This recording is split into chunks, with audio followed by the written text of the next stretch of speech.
Los migrantes, más que números, somos personas. Somos nombres, somos rostros, somos historias. Bienvenidos a este su espacio, Crónicas de una Travesía. Comenzamos.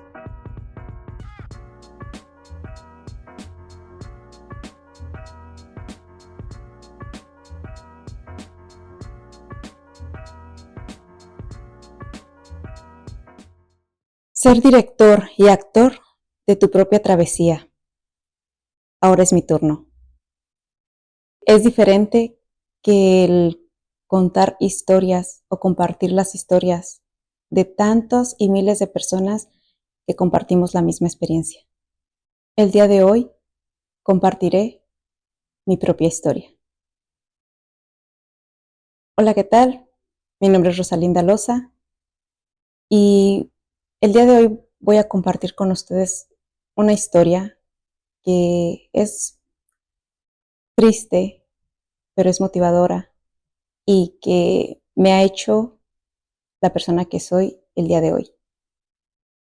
Yo soy de México, del estado de Guanajuato, una ciudad muy pequeña llamada Romita. Yo crecí ahí con hermanas, 4 hermanas más. Somos de una familia grande, en total somos 11, pero me tocó vivir la historia de los dos lados de la migración. Por un lado, el sentir la ausencia y el vivir la ausencia de alguien que migra. Todavía recuerdo aquellos días donde un taxi se acercaba a la puerta de la casa y mi padre sacaba sus maletas, se iba, emigraba a los Estados Unidos. Desde pequeña siempre viví esa misma historia que se repetía constantemente. Vivir la ausencia de una persona que sabes que está ahí, pero que no la puedes ver, no la puedes sentir y muy pocas veces la puedes escuchar. En aquellos tiempos me tocaba solamente por teléfono escuchar su voz de vez en cuando. Y era porque muy pocas personas tenían acceso a teléfono. Solamente había las casetas telefónicas o una que otra familia que tenía un teléfono en su casa. Ya nos hacía el favor de prestarnos ese teléfono para poder comunicarnos con estas personas. Para mí era muy agradable cuando yo podía escuchar su voz y platicar con él por teléfono. Pero también era muy doloroso porque no tenía esa imagen ni esa convivencia paterna. Pude lograrlo un poco, no estar completamente con esa ausencia, con mi abuelo paterno. Él siempre estaba ahí, vivía con nosotros y gracias a él tuve esa imagen y esa presencia de sentirme protegida, querida y entendida por una persona masculina. Para un niño o una niña es muy importante sentir esa presencia no solamente momentánea, sino constante.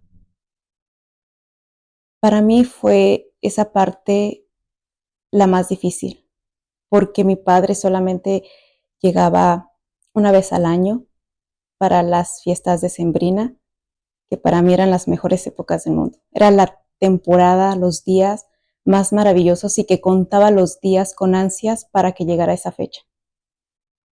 No me importaba tanto las festividades de Navidad, sino era su presencia, porque yo sabía que él iba a estar ahí, que él iba a llegar.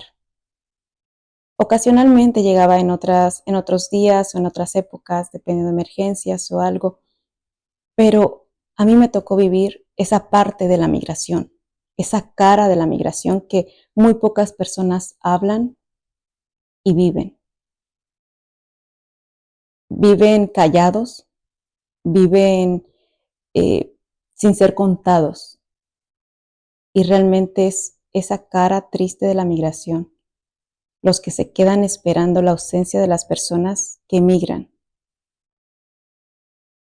El día de hoy hay muchísimas formas de mantenerse en conexión y en comunicación, que es algo que favorece a la nueva olas de personas que emigran, pero en su momento no lo existía. Apenas el telégrafo, donde eran como mensajes cortos, cartas pequeñas que podían recibir de sus seres queridos. Después se implementa el teléfono y claro, ahora las redes sociales, los mensajes, las videollamadas, que facilita completamente sentirse la conexión.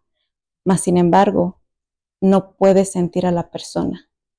Para mí, suplantar a una persona es lo más difícil, porque nada lo suplanta.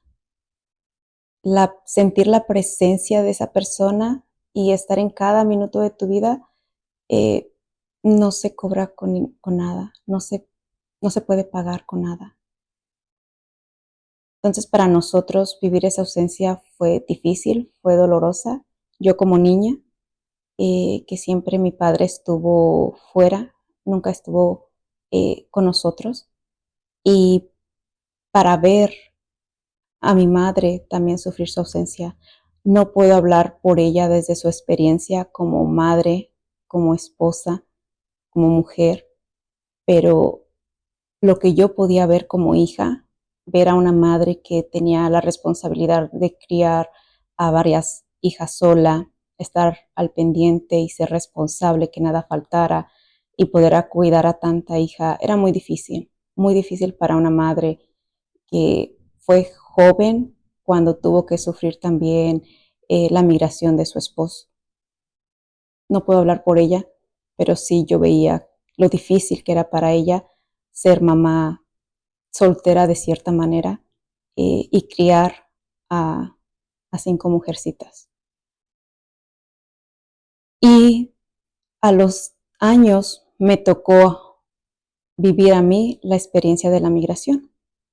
Tuve que emigrar por razones de salud de mis padres. Los dos estaban enfermos, así que fue una decisión no forzada, pero sí fue una decisión que no fue planeada. Mi madre enferma en Guanajuato, en México.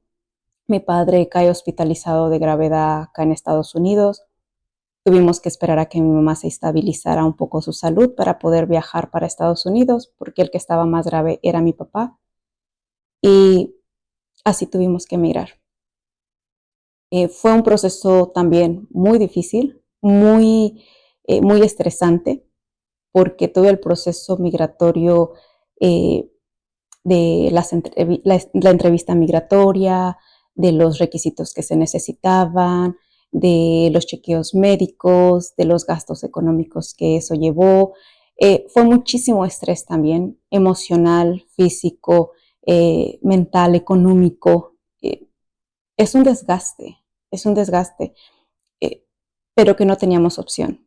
Mi padre no podía viajar, nosotros éramos las que podíamos viajar y lo tuvimos que hacer.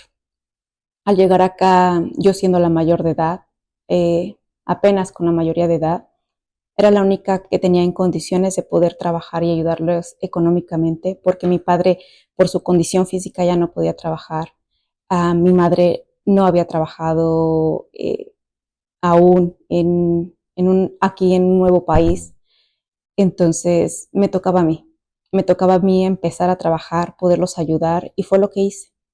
Empecé a trabajar en una fábrica 5 a 6 días a la semana, entrar desde las 7 de la mañana hasta las 4 o 5 de la tarde, salir del trabajo y comer algo rápido, irme a la escuela, estudiar algo de inglés, donde ya no se me pegaba nada porque era un agotamiento físico enorme. Entonces era un cansancio físico y mental el que tenía a pesar de esa corta edad, que era muchísimo más fácil poder adquirir muchísima información y adquirir un lenguaje. No fue posible porque tenía un agotamiento físico y mental muy grande en ese tiempo. Entonces absorbía 1 o 2 palabras, 3 ejercicios, una frase, algo.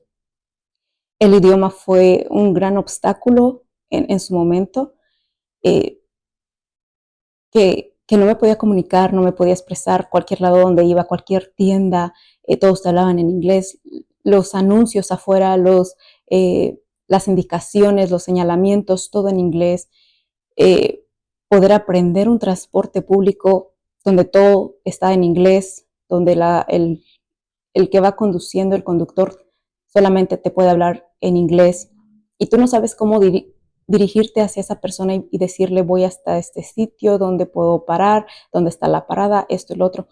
Vas aprendiendo en su momento, pero todas esas cosas creo que fui aprendiendo de ello y fue muy difícil esa adaptación, pero ninguna como el no llegar, no tener un lugar donde llegar, una privacidad, un espacio donde tú puedas llegar y dormir y decir, este es mi pequeño espacio, tengo mis cosas. En ese tiempo teníamos que compartir la casa éramos como 10 personas en una sola casa, donde dormíamos en la sala, en una colchoneta, o simplemente poníamos las cobijas en el suelo. Y si te querías cambiar, si necesitabas hacer un cambio de ropa, arreglarte, tenías que ir al baño, tenías que buscar un espacio donde poder tener un poquito de privacidad. Esa fue la parte más difícil para mí, siendo mujer y siendo mayor de edad. El no tener dónde llegar, dónde estar con tu familia, un espacio, entre tantas otras cosas, fue lo más difícil. Cuando uno llega y no tienes con quién llegar, creo que es lo más complicado. Nosotros teníamos con quién llegar, pero no era lo que esperábamos, no era lo que queríamos realmente, era lo que nos tocó en ese momento para adaptarnos y las condiciones que teníamos. Lamentablemente, mi familia tuvo que regresar a México y yo me quedé aquí en Estados Unidos para seguir trabajando y generando un ingreso y poderles ayudar. La salud de mi padre siguió empeorando. Los biles médicos llegaban demasiado alto. Entonces, su preocupación de él, de que él ya no podía trabajar, ya lo habían deshabilitado por su condición física de salud y ya no podía generar un ingreso afuera, ya no podía trabajar. Y los biles llegando, y eran biles inmensos, eran de cantidades que te asustas cuando ves ese papel. Para él creo que eso fue también más detonantes para que su enfermedad siguiera avanzando y no se pudiera recuperar.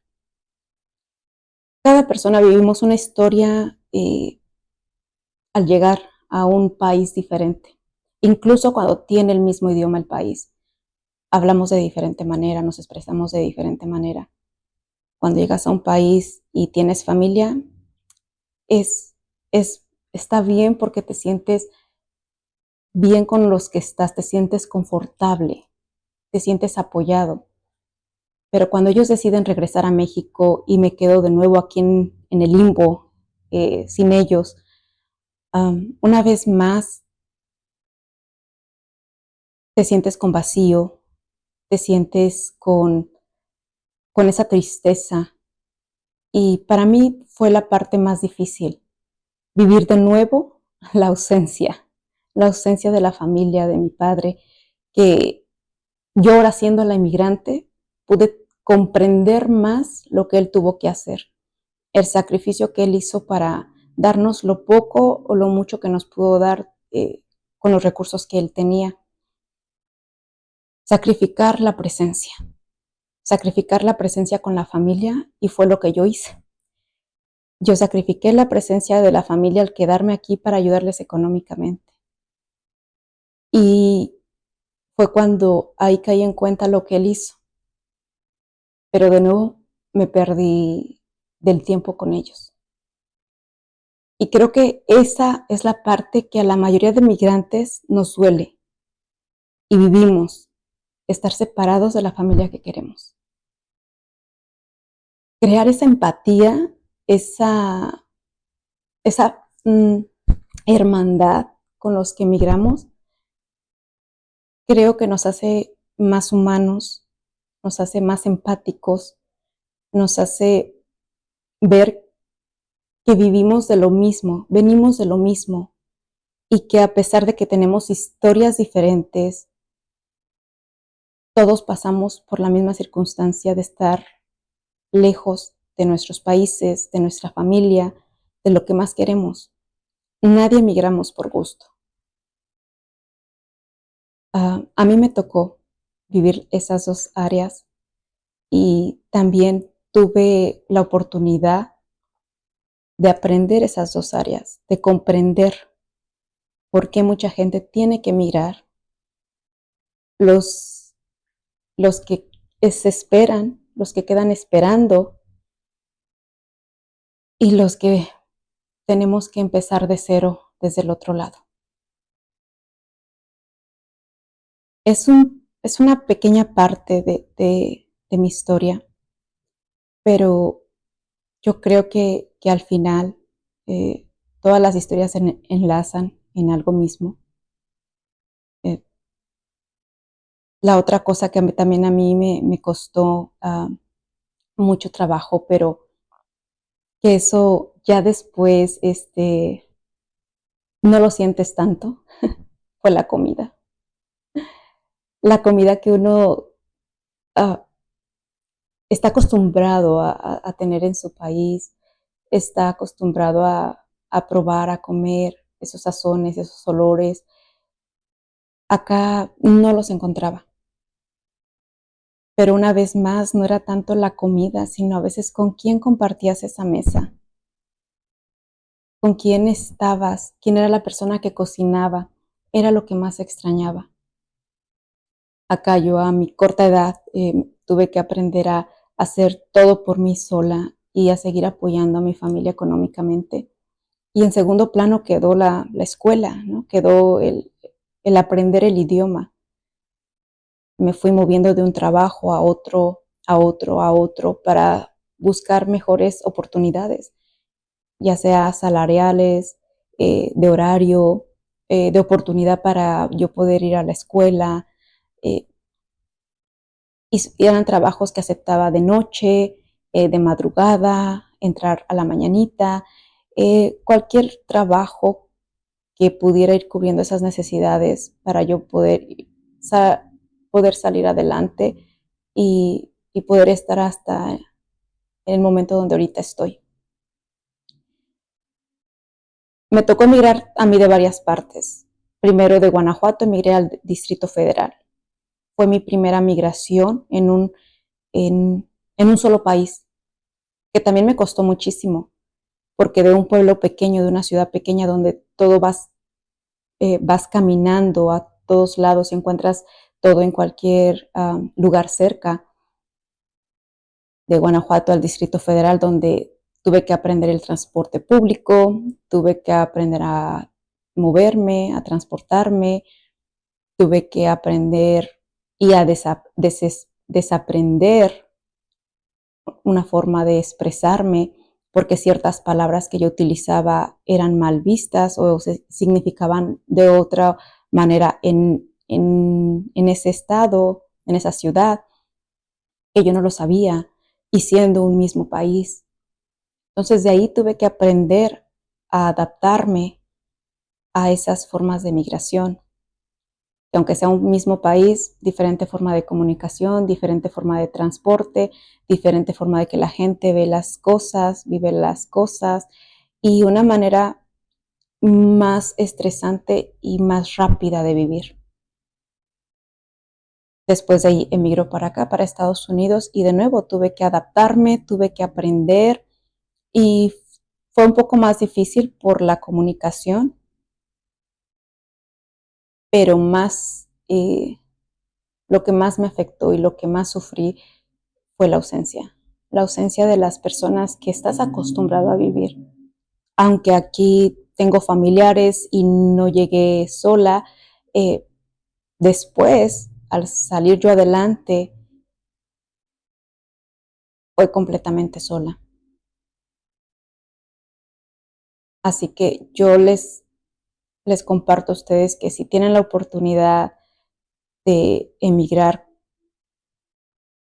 busquen las maneras de comunicarse con esas personas que ustedes quieren, que, que hablen, que se comuniquen, que se sientan cerca de muchas maneras. Porque lo más importante es sentir la física, pero si no se puede, buscar las maneras de comunicarse constantemente y aquí buscar el apoyo de alguien, buscar sentirse con alguien familiar, crear su propia familia de amigos, su propia red de apoyo, buscar esa compañía que ustedes se merecen. Cuando compartimos nuestras historias con otra gente, creamos conciencia, creamos empatía y sembramos esa semillita de esperanza en todas las personas, donde ahora, el día de hoy, estamos en un mundo de migrantes, donde todos, casi todos emigramos, ya sea hacia un estado, un nuevo país o en un mismo país. Es parte de mi historia. Estoy muy agradecida por compartirla con ustedes y que yo me siento identificada con ustedes. Cada uno vivimos nuestra historia de diferente manera, unos mucho más difíciles, otros mucho más fácil, pero no deja de ser que todos migramos, que cargamos ese concepto de migración porque somos migrantes, porque tenemos ese nombre y que hay que ser orgullosos de ser migrantes, porque a pesar de donde venimos, de nuestras raíces, podemos sobresalir y podemos adaptarnos a las circunstancias, a las nuevas circunstancias y a los nuevos retos que la vida nos presenta.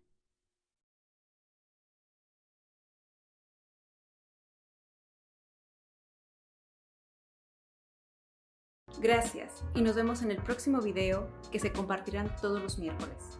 Comparte tus comentarios y tus historias con nosotros y recuerda que la esperanza solo la encontrarás en el alma y el corazón del migrante.